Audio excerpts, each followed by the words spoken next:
যে আমাদের এখন বাংলাদেশ জাতীয়তাবাদী দল বিএনপি ওনাদের ওখানে যে মহাসচিব হিসাবে শ্রদ্ধেয় মির্জা ফখরুল ইসলাম আলমগীর সাহেব উনি কাজ করছেন, ওনার বাবা সম্পর্কে আমাদের কাছে কি মেসেজ আছে? তো সেজন্য কি বিএনপি কে এখন ক্ষমা চাইতে বলতে হবে, বা আমরা কি বলবো যে মির্জা ফখরুল সাহেবের শ্রদ্ধেয় মরহুম পিতা মির্জা রুহুল আমিন চোখা মিয়া 1971 সালে উনি ঠাকুরগাঁ জেলার না অন্যতম মানে স্বাধীনতা বিরোধী মাসুদ হিসাবে ভাই, 710 জনের একজন ছিলেন। একটু একটু শেষ করছি যে জি এই মাসুদ ভাই, কারণে কি এখন বিএনপি কে আমরা ধরবো? না আমাদের নেতৃবৃন্দকে ফাঁসি দেওয়া হয়েছে, তার সাথে তো সালাউদ্দিন কাদের চৌধুরী শহীদ ওনাকেও ফাঁসি দেওয়া হয়েছে। রাইট। তাতে কি বিএনপি কে না আমরা এখন মা- বলবো যে তাকেও না মাসুদ ক্ষমা ভাই, চাইতে হবে, না বা স্বাধীনতা না মাসুদ ভাই, বিরোধিতা নিয়ে ব্যক্তি তাদের মধ্যেও কনফিউশন আছে? না মাসুদ ভাই, ব্যক্তি আর দলের অবস্থা তো ভিন্ন।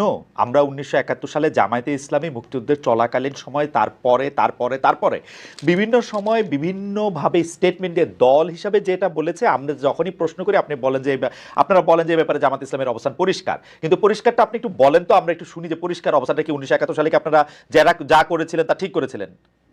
না, পরিষ্কারটা হচ্ছে এই যে বাংলাদেশ তখন যে অবস্থার প্রেক্ষিতে স্বাধীন হয়েছিল, মাওলানা ভাসানী রহিমাহুল্লাহ উনি তো পরিষ্কার বলেছেন যে তখন 70-এর যে ভোট, আপনি নিশ্চয়ই আরো ভালো জানবেন, সেই 70-এর ভোটে তো তিনি এই স্লোগান দিয়েছিলেন যে ভোটের বাক্সে লাথি মারো, বাংলাদেশ কায়েম করো। ওকে, তো সেই বাংলাদেশ কায়েম করা প্রসঙ্গে এসে মরহুম প্রেসিডেন্ট শেখ মুজিবুর রহমান উনি তো বাংলাদেশের স্বাধীনতা উনি শেষ পর্যন্ত তো চান নাই। 7 মার্চে উনি ভাষণ, তার পরবর্তী সময়গুলো আমরা তো লক্ষ্য আপনি শুধু করেছি। জামাত এখন ইসলামের বাংলাদেশ অবস্থানটার কথা বলেন। বাংলাদেশ শেখ হ্যাঁ মুজিবুর রহমান বাংলাদেশ স্বাধীনতা জামাত চায় নাই, ভালো কথা, মানে বাংলাদেশ একই জামাত চাওয়ার না ইসলামী চাওয়া ছিল। এই বাংলাদেশ জামাত ইসলামী 53 বছরে হ্যাঁ, যে নেগেটিভ গুলো বাংলাদেশে আমরা লক্ষ্য করেছি, আপনি বাংলাদেশ জামাত ইসলামী সেই পর্যালোচনাগুলি তখন ছিল যে আমরা বাংলাদেশ জামাত ইসলামী স্বাধীনতা চাই, কিন্তু ভারত সহযোগিতার মাধ্যমে যে ষড়যন্ত্রমূলক ভাবে দেশকে স্বাধীন করে এই দেশকে তাদের একটা অঙ্গরাজ্য বানানোর পরিকল্পনা বা ষড়যন্ত্র করছে, এটার সাথে জামাত ইসলামীর দ্বিমত ছিল, ওকে। এবং সেই দ্বিমতটা 1971 সত্য। সালে আমি আমি সেই একদম দ্বিমতটা পরিষ্কার পরিষ্কার সত্যে অবস্থাটা, পরিণত। আন্দোলনের মধ্যে কিন্তু বিএনপির শুধু 34 দিনের অংশগ্রহণ না, 17 বছরের ত্যাগ তিতিক্ষা, তাদের প্রচুর লোকের গুম হওয়া, মামলার মধ্যে থেকে পড়ে সর্বশান্ত হওয়া, বিভিন্ন জায়গা থেকে চাকরিচ্যুত হওয়া, পড়ালেখা শেষ করতে না পেরে রাস্তা রাস্তায় ঘুরে নানা ধরনের অবদান রয়েছে। এবং এই যে কোটা আন্দোলনের মধ্যে যখন এই বাচ্চা ছেলে মেয়েরা মার খেতে শুরু করেছে, তখনও কিন্তু বিএনপি ঝুঁকি নিয়ে, রিস্ক নিয়ে বিভিন্ন কাজ করেছে। কিন্তু আমরা কিন্তু খুব দেখলাম যে এই এদের মধ্যে থেকে সম্পর্কটা বেশি হয়েছে আপনাদের সঙ্গে, অর্থাৎ জামায়াত শিবিরের সঙ্গে। আমরা দেখলাম যে প্রত্যেকটা শিক্ষাঙ্গনে জামায়াতের কথা মতো বা জামায়াত যাদেরকে নিয়োগ করতে চায় সেই রকম ভিসি, প্রক্টর, প্রভিসি সেরকম আসতেছেন। স্বাস্থ্যক্ষেত্রে আমরা দেখতেছি যে জামায়াতের দেয়া লিস্ট দিয়ে বিভিন্ন জায়গায় গুরুত্বপূর্ণ জায়গায় এটি পদায়ন হচ্ছে। তারপরে কিছুদিন পরে আমরা দেখলাম সমন্বয়করা ওপেনলি বলতেছেন যে জামায়াত শিবিরই আসলে আমাদেরকে এখানে সাহায্য করেছে। সমন্বয়কদের মধ্যে এটা আপনারা উল্লেখযোগ্য অংশ দেখলাম যারা স্লিপিং এজেন্ট হয়ে ছাত্রলীগের মধ্যে ছিল। এটাকে আপনি কিভাবে দেখেন? যে না, আপনি কি মনে করেন জামায়াত শিবিরের নেতৃত্বে যদি এই আন্দোলন হতো তাহলে এই আন্দোলন সফল হতো? ধন্যবাদ খালেদ মহিউদ্দিন।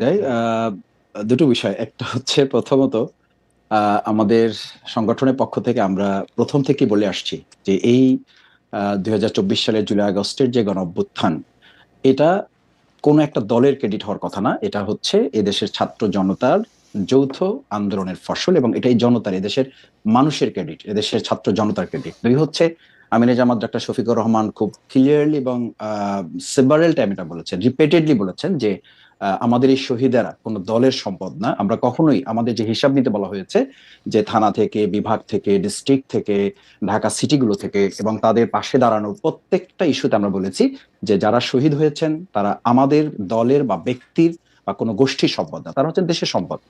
সেকেন্ড থিং হচ্ছে, দেখেন আপনি খেয়াল করবেন যে আমাদের এই জুলাই আগস্টের গণঅভ্যুত্থানের পরে আজকে যে এনার্জিটা তৈরি হয়েছে, সেখানে বলা হচ্ছে বিশ্ববিদ্যালয়, মেডিকেল এগুলোতে জামাত ইসলামী, ইসলামী ছাত্র শিবিরের কোনো প্রাধান্য বা জামাতিকরণ বলে একটা কথাও এখন কেউ কেউ বলছেন। এটা খুব দুর্ভাগ্যজনক এ কারণে যে আমি একদম তালিকা করে আপনাকে বলতে পারবো যে ঢাকা বিশ্ববিদ্যালয়ে একজন একাডেমিশিয়ানকে দেওয়া হয়েছে, এর বাইরে প্রত্যেকটা বিশ্ববিদ্যালয় একদম ধরে ধরে বিএনপি সমর্থিত যারা, তাদেরকে সেখানে ভাইস চ্যান্সেলর সহ তাদেরকে বসানো হয়েছে। তো না কিন্তু মাসুদ ভাই, আমি এরপরে একটা কথা স্বাস্থ্য বলি, আমি একটা কথা বলি, কেউ জামাত করে কিনা গুরুত্বপূর্ণ, সেটা তো আমরা না 10-15 বছর না পরে জানতে এটা পারবো। কারণ এই যে ধরেন সমন্বয়কদের মধ্যে যারা জামায়াত করতো সেটা তো আমরা এখন জানতে পারতেছি। বা এই জন্য না, মানে এই ব্যাপারটা জন্য জামায়াতের ব্যাপারটা তো এরকম আন্দোলনে যে জামায়াত শিবির একটু স্লিপিং এজেন্ট হিসেবে থেকে যায় দলের মধ্যে।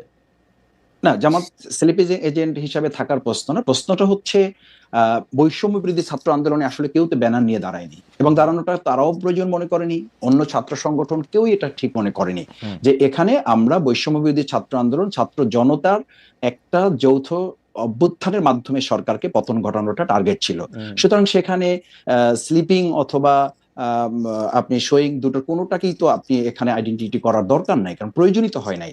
সুতরাং তারপরে যেটা হয়েছে যে জামাত ইসলামী, ইসলামী ছাত্র শিবিরকে আমরা জনগণের হাতে ছেড়ে দিয়েছি যে তারা ঠিক করবে, কারণ 15 বছর আমরা তো দেখেছি যে আওয়ামী লীগ মুক্তিযুদ্ধকে, মুক্তিযোদ্ধাদেরকে তাদের ব্যক্তিগত পারিবারিক দলীয় সম্পদ বানিয়ে পুরো এই মুক্তিযুদ্ধ এবং মুক্তিযোদ্ধাদেরকেই বিতর্কিত করেছে, এবং তাদেরকে প্রশ্নবিদ্ধ শুধু করে নাই, তাদেরকে লাঞ্ছিত করেছে, এবং এটাকে একটা মানুষের খুব মানে ঘৃণীয় পর্যায়ে নিয়ে গেছে। আমরা মনে করি যে 2024-এর এরকম একটা বড় অর্জনও কোন একটা দল বা ব্যক্তি বা গোষ্ঠীর জায়গা না গিয়ে এটা জাতীয় একটা সম্পদের মতো করে থাকুক, সকলের সম্মানের জায়গায় থাকুক। কোনটা? এরপরে যদি কোনো ব্যক্তি এই 2024-এর যে গণ ওকে, অভ্যুত্থানের যে ইয়াটা, আমি একটু তাহলে ক্রেডিটটা কোনো আগেরটা একটু জিজ্ঞেস করি, মুক্তিযুদ্ধটা কি থাকা উচিত তাহলে? মুক্তিযুদ্ধটা দিয়ে দেশের মানুষের সম্পদ হবে, এটা আপনি ব্যক্তির বলছেন হবে যে কেন? আওয়ামী লীগের এটা কোনো সম্পদ, দলের হবে কেন? আওয়ামী লীগ এটাকে নিজস্ব সম্পদ করতে চাইছিল, কুক্ষিগত করতে চাইছিল। আপনারা হুম তো হুম হুম। আওয়ামী লীগের যে ন্যারেটিভ ছিল যে ওরা না থাকলে কি হবে, সেটা প্রমাণ করার জন্য তো মানে ব্যস্ত হয়ে গেছেন আমি দেখতে পাচ্ছি। ইসলামিক ছাত্র শিবিরের এটাকে প্রত্যাহার করা হয়েছে প্রকাশনাটা, কিন্তু আমি ইসলামিক ছাত্র শিবিরের সেক্রেটারিকে নিজের মুখে বলতে শুনছি যে এটা কেন জাস্টিফাই না আসলে ওইটা এখানে থাকার জন্য। আপনি জানেন যে এটার মধ্যে থেকে ও নিজের মুখে উনি বলছেন টেলিভিশনে যে এটা একটা ধারাবাহিকতার একটা অংশ, একটা লেখক এটা মনে করছেন, আমাদের মধ্যে থেকে এটা এরকম নানা ধরনের এটার মধ্যে এটা হয়। এবং সেই বক্তব্য কি ছিল? মুসলমানরা ভুল পথে গিয়ে এই মুক্তিযুদ্ধ করছে, আল্লাহ মুসলমানদের হেদায়েত করুক, বা এটাতে এটা ভালো হোক, তাই তো? না, এখানে তো প্রাসঙ্গিক তো বিষয়, এটা অন্যদিকে আপনি গেলেন, সেটা না, হচ্ছে আপনি যে মুক্তিযুদ্ধটা নিয়ে আপনাদের অবস্থান আমি কি বলেছি ক্লিয়ার যে মাসুদ ভাই? আপনাদের অবস্থান কি মুক্তিযুদ্ধ ক্লিয়ার? বিষয়ে আমাদের কি ক্লিয়ারটা রকম হচ্ছে যে মুক্তিযুদ্ধটা, আমি কি বলেছি জিনিসটা কি যে আসলে? মানে এই কথাটা তো ঠিক যে মুক্তিযুদ্ধ এবং মুক্তিযোদ্ধাদের মতো এত সম্মানিত এই জায়গাটাকে আওয়ামী লীগ এটাকে বিতর্কিত, প্রশ্নবিদ্ধ করেছে হুম, এবং হুম, একটা নিন্দনীয় জায়গায় নিয়ে গেছে তাদের দলীয় সম্পদের উপর। আমি যেটা বোঝাতে চাইছি আপনাকে, হুম, প্রথম কথাটা আমাদের ন্যাশনকে, আমাদের মেসেজটা তো ক্লিয়ার করতে হবে। আমরা বোঝাতে চাই যেটা, হুম, যে 2024-এর এই অর্জনটাও যেন আমরা কোনো ব্যক্তি, দল, গোষ্ঠী, রাজনীতির কোনো মার প্যাচে এটা যেন বিতর্কিত না হয়, এটা যেন প্রশ্নবিদ্ধ না হয়। সেই জায়গায় 1971 সালে বাংলাদেশ জামাত ইসলামীর অবস্থান আমরা বহুবার প্রকাশ করেছি, বহুবার পরিষ্কার করেছি। আমরা আমাদের কথা স্পষ্ট করেছি যে দেশের স্বাধীনতা সার্বভৌমত্বকে ধারণ করে বাংলাদেশ জামাত ইসলামী, ইসলামী ছাত্র শিবির তার রাজনৈতিক কর্মকাণ্ড পরিচালনা করে। এবং সেই কারণে আপনি দেখেন যে 2024-এর এই গণ অভ্যুত্থানের মাত্র কয়েকদিন আগে আমাদেরকে নিষিদ্ধ করা হলো। কাউকে নিষিদ্ধ করা হলো, আমাদের করা হলো এই কারণে যে তখনকার আন্দোলন সংগ্রামে বাংলাদেশ জামাত ইসলামী, ইসলামী ছাত্র শিবিরকে সরকার এবং তৎকালীন গোয়েন্দা সংস্থার রিপোর্ট অনুযায়ী তাদের কাছে মনে হয়েছে দেশপ্রেমের সামগ্রিক চেতনাটাকে বাংলাদেশ জামাত ইসলাম, ওকে। ইসলামী ছাত্র শিবির লোকেরা ধারণ করে এই কাজটা করছে। আর ছাত্র শিবির তার ছাত্র সংবাদে প্রকাশনা যেটা করেছে, এটা একটা বিচ্ছিন্ন ঘটনা। আমি মনে করি যে তাদের এখানে একজন গবেষক একটা লেখা লিখেছে, এবং তারা এটা পরে যখন বুঝতে পেরেছে বা এটা না, তাদের না, পরে নজরে বুঝতে পারে এসছে, নাই, পরে বুঝতে পারে না নাই না ভাই। আমি একটু খালি আমি বলছি যে যখন তাদের নজরে এসছে তারা প্রত্যাহার করেছে, এবং এটার জন্য তারা দুঃখ প্রকাশ করেছে। হুম, দিস ইজ এনাফ। এখন আমি যদি আপনাকে আরো ধরি যে এটা তো এই নেগেটিভটাকে যদি আপনি ওভাবে নেন, আমি এটা মানে শ্রদ্ধা রেখেই বলছি হুম, যে আমাদের এখন বাংলাদেশ জাতীয়তাবাদী দল বিএনপি, ওনাদের ওখানে যে মহাসচিব হিসাবে শ্রদ্ধেয় মির্জা ফখরুল ইসলাম আলমগীর সাহেব উনি কাজ করছেন, ওনার বাবা সম্পর্কে আমাদের কাছে কি মেসেজ আছে? তো সেজন্য কি বিএনপি কে এখন ক্ষমা চাইতে বলতে হবে, বা আমরা কি বলবো যে মির্জা ফখরুল সাহেবের শ্রদ্ধেয় মরহুম পিতা মির্জা রুহুল আমিন চোখা মিয়া 1971 সালে উনি ঠাকুরগাঁ জেলার না, অন্যতম মানে স্বাধীনতা বিরোধী মাসুদ হিসাবে ভাই, 710 জনের একজন ছিলেন। একটু একটু শেষ করছি যে জি এই মাসুদ কারণে ভাই, কি এখন বিএনপি কে আমরা ধরবো? না, আমাদের নেতৃবৃন্দকে ফাঁসি দেওয়া হয়েছে, তার সাথে তো সালাউদ্দিন কাদের চৌধুরী, সে ওনাকেও ফাঁসি দেওয়া হয়েছে রাইট। তো হয়েছে। পরিষ্কার অবস্থানটা আবার বলি, আপনার পরিষ্কার অবস্থানটা হচ্ছে 1971 সালে শেখ মুজিবুর রহমান স্বাধীনতা চায় নাই, কিন্তু জামায়াতে ইসলামী স্বাধীনতা চাইছিল, এবং চাইছিল হচ্ছে ভারত সাহায্য করবে না এরকম একটা অবস্থায় স্বাধীনতা, তাই তো? ভারতের ষড়যন্ত্রমূলক ওই সহযোগিতাকে সাথে নিয়ে আমরা এবং স্বাধীনতাটা এই চাইনি, অবস্থানে কোনো কারণ আমরা মনে পরিবর্তন, করেছি এই 71 থেকে একটা 25 পর্যন্ত কোনো অবস্থান পরিবর্তন হয় নাই, তো এটাই ছিল তো, এটাই ছিল, এটাই থেকে এই এটাই আছে।